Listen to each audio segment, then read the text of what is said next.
Hi friends, welcome to our channel haunted hours. మరో interesting స్టోరీతో నేను మీ ముందుకొచ్చాను. దీపక్ ఒక ప్రైవేట్ ఎంప్లాయీ, శృతి ఒక ప్రైమరీ స్కూల్ టీచర్. ఇద్దరికి వారి పెద్దలు ఎంతో ఘనంగా పెళ్లి చేస్తారు.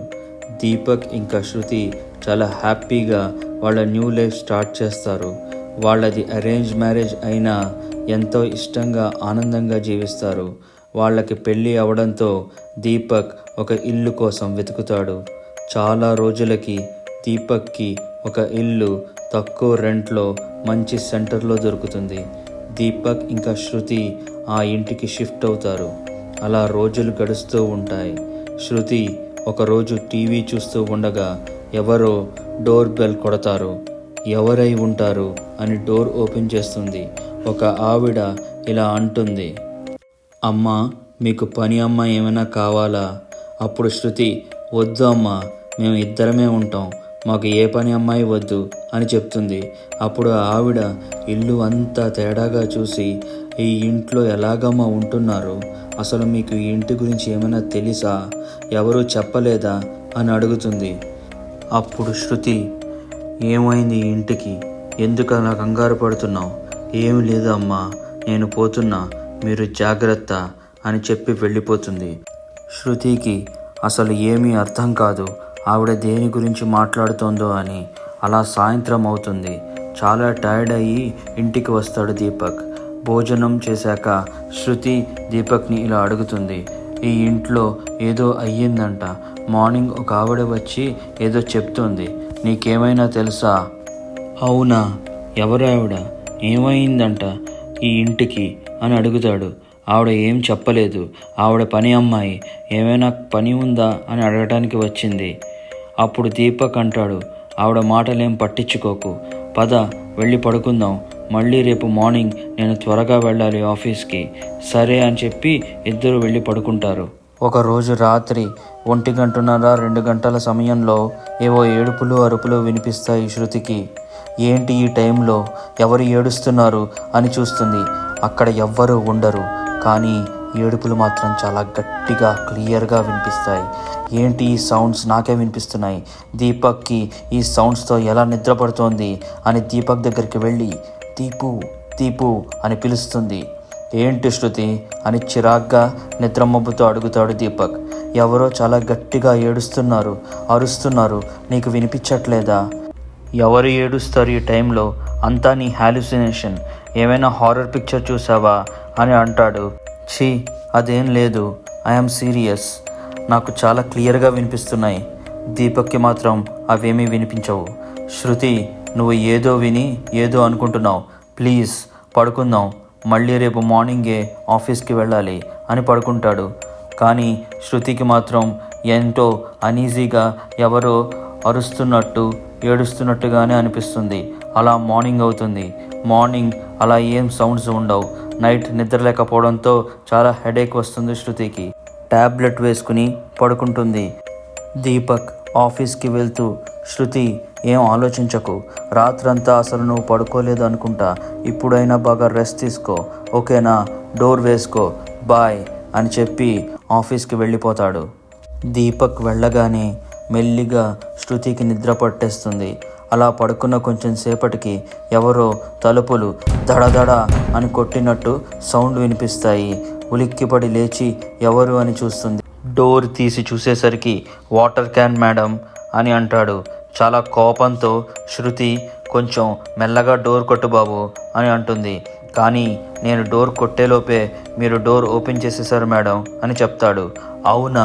మరి డోర్ ఎవరు కొట్టి ఉంటారు? ఈ దీపక్ ఒకడు సరిగ్గా డోరు వేసి ఉండడు. అప్పటికే చాలా లేట్ అయింది. అలా ఫ్రెష్ అయ్యి భోజనం చేసి టీవీ చూస్తుంది. ఈవినింగ్ అవ్వగానే ఏంటో అనీజీగా అయిపోతూ ఉంటుంది. ఇంకా ఏ పని చేయలేకపోతుంది. కంటిన్యూస్గా ఏవో అరుపులు, శబ్దాలు, గిన్నెలు విసేసినట్టు సౌండ్స్ వస్తూ ఉంటాయి. అలా రోజులు గడుస్తున్నాయి. ఆ సౌండ్స్ వినపడడం ఆగలేదు. ఒకరోజు ఇలాగే ఉండగా రాత్రి బాగా దాహంగా ఉంటుంది. కిచెన్లోకి వెళ్ళి ఫ్రిడ్జ్ తలుపు తీస్తుంది. ఏదో ఆకారం పక్క నుంచి వెళ్ళినట్టు అనిపిస్తుంది. శృతి భయంతో తన రూమ్ వైపు నడుస్తూ ఉంటుంది. ఆకలి ఆకలి అని ఏవో అరుపులు తనకు వినిపిస్తాయి. ఎవరు అలా అరుస్తున్నారో చూద్దామని ఆ సౌండ్స్ వైపు శృతి వెళ్తుంది. ఆకలి ఆకలి ఆకలి అని ఇంకా గట్టిగా అరుపులు వినిపిస్తాయి. దాంతో శృతి భయంగా ఏడుస్తూ అరుస్తూ దీపక్ దీపక్ అని బెడ్రూమ్కి వస్తుంది. దీపక్ లేచి, ఏంటి శృతి, ఏమైంది, ఎందుకు ఏడుస్తున్నావు, ఏం జరిగింది అని అడుగుతూనే ఉంటాడు. శృతికి నోట మాట రాదు, అలా వణికిపోతూ ఉంటుంది. ఒళ్ళు అంతా చెమటలు పట్టేస్తాయి. ఏంటి శృతి, రోజు రోజుకి ఇలా అయిపోతున్నావు, నిన్ను చూస్తుంటే చాలా భయంగా ఉంది, ప్లీజ్ పడుకో, నీకు రెస్ట్ చాలా అవసరం అని అంటాడు. శృతి ఏదో చెప్పబోగా, అక్కడ ఏం లేదు, నాకు ఏ సౌండ్స్ వినిపించట్లేదు అని అరుస్తాడు. రోజు ఇలానే అంటున్నావు, ఎవరూ లేరు అక్కడ, నీ హెల్త్ అంతా చాలా పాడైపోతుంది, రేపు మనం డాక్టర్ దగ్గరికి వెళదాం, ప్లీజ్ పడుకో అని చెప్పి పడుకుంటాడు. నెక్స్ట్ డే మార్నింగ్ వాళ్ళు డాక్టర్ దగ్గరికి వెళ్తారు. డాక్టర్ శృతిని చూసి చాలా షాక్ అయిపోతాడు. ఈ అమ్మాయికి రెస్ట్ చాలా అవసరం, అనీజీగా ఉంది, నిద్ర మాత్రలు ఇచ్చి డైలీ ఒకటి వేసుకో, ఓన్లీ ఫర్ 1 month అని చెప్తాడు. డాక్టర్ చెప్పినట్టే నైట్ ఒక టాబ్లెట్ వేసి పడుకోమని చెప్పి దీపక్ పక్కన ఉంటాడు. మెల్లిగా శృతి నిద్రపోతుంది. దీపక్ ఆలోచనలో పడతాడు. ఎందుకు శృతి ఇలా అయిపోతుందో, నాకు వినిపించిన సౌండ్స్ తనకి ఎలా వినిపిస్తున్నాయో, రోజు రోజుకి చాలా వీక్ అయిపోయింది అని బాధపడుతూ దీపక్ కూడా పడుకుంటాడు. దీపక్ పడుకున్న కొంచెం సేపటికే శృతికి మెలకువ వచ్చేస్తుంది. ఎవరో వస్తున్నారు అని చాలా భయపడిపోతుంది. గట్టిగా ఏడుపులు వినిపిస్తాయి.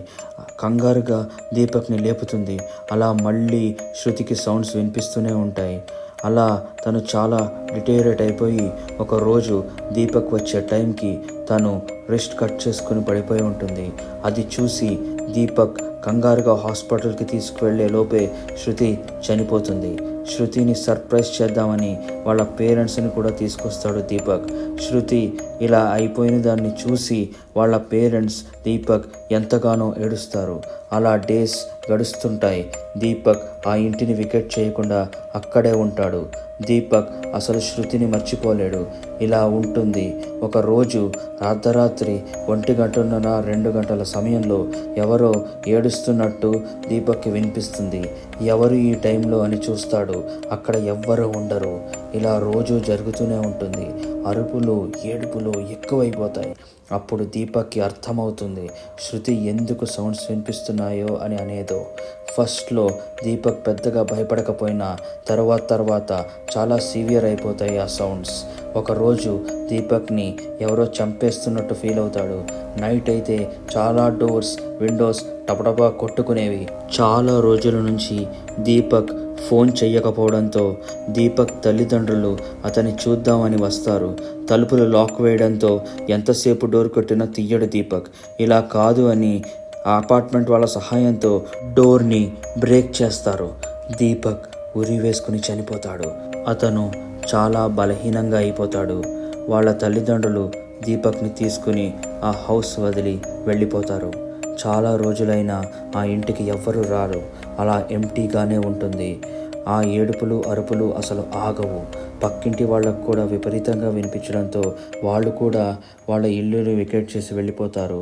అలా ఆ హౌస్ 1 year ఖాళీగా ఉంటుంది. కొన్ని రోజులకి ఇంకో ఫ్యామిలీ ఆ ఇంటికి వస్తారు. ఒక తల్లి పేరు లక్ష్మి, ఆమె కొడుకు అశోక్, ఇంకా కోడలు మోనిక. వాళ్ళు వచ్చినప్పటి నుంచి రోజు గొడవలే. ఒక్క రోజు కూడా ప్రశాంతంగా ఉండదు. అలా రోజులు గడుస్తూనే ఉంటాయి. ఉన్నట్టుండి ఆ కోడలికి ఎవరో ఏడుస్తున్నట్టు వినపడుతుంది. శృతికి ఇంకా దీపక్కి ఎదురైన అన్ని అనుభవాలు ఆ కొత్తగా వచ్చిన కోడలికి ఎదురవుతాయి. తన బాడీలో నుంచి ఎవరో బలాన్ని చాలా లాగేస్తున్నట్టు ఫీల్ అయ్యేది. రోజు రోజుకి చాలా నీరసంగా అయిపోయి ఒకరోజు ఎవరూ లేని సమయంలో ఉరి వేసుకుని చావబోతుంది. ఈలోగా కూరల కోసం వెళ్ళిన అత్తగారు డోర్ తీసి లోపలికి వచ్చి ఉరి వేసుకున్న మోనికను చూసి షాక్ అయ్యి వెంటనే తనని హాస్పిటల్కి తీసుకువెళ్తుంది. అశోక్కి కాల్ చేసి జరిగిందంతా చెప్పి వెంటనే హాస్పిటల్కి రమ్మంటుంది లక్ష్మి. అశోక్ హాస్పిటల్కి వచ్చాక ఇలా అడుగుతుంది, ఏమైంది, ఎందుకు ఇలా అయిపోయింది, తను నీకు కోడలికి మధ్యన ఏం జరిగింది, ఎందుకు చనిపోవాలనుకుంది అని అడుగుతుంది.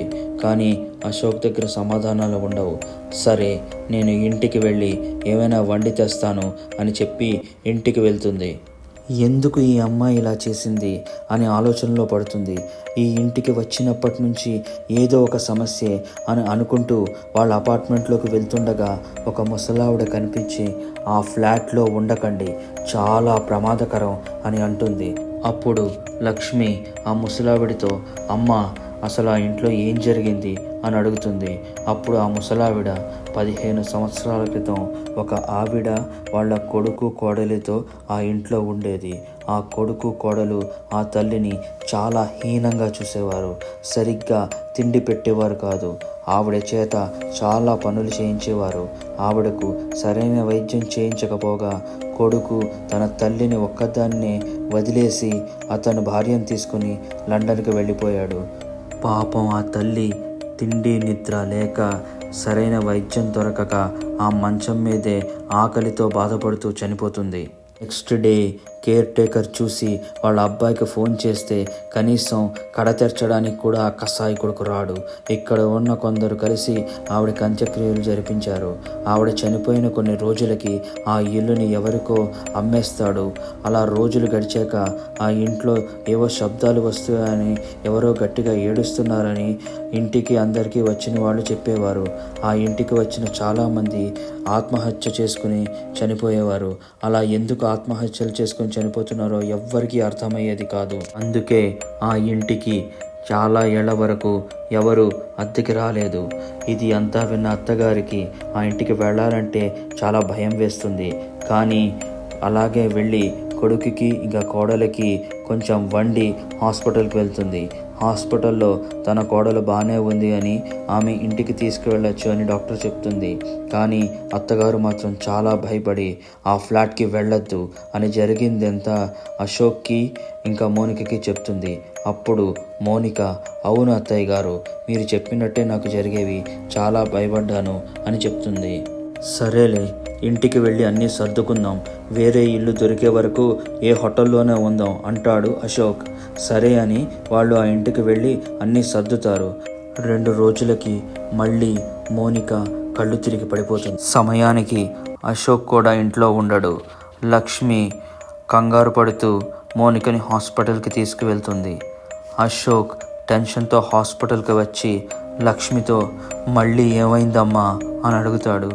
లక్ష్మి అశోక్ చెయ్యి పట్టుకుని చిన్నగా నవ్వి, ఇంకా భయపడాల్సిన పని లేదు, మోనికకు ఏమీ కాదు, తన తల్లి కాబోతోంది, అందుకే తను చనిపోలేదు.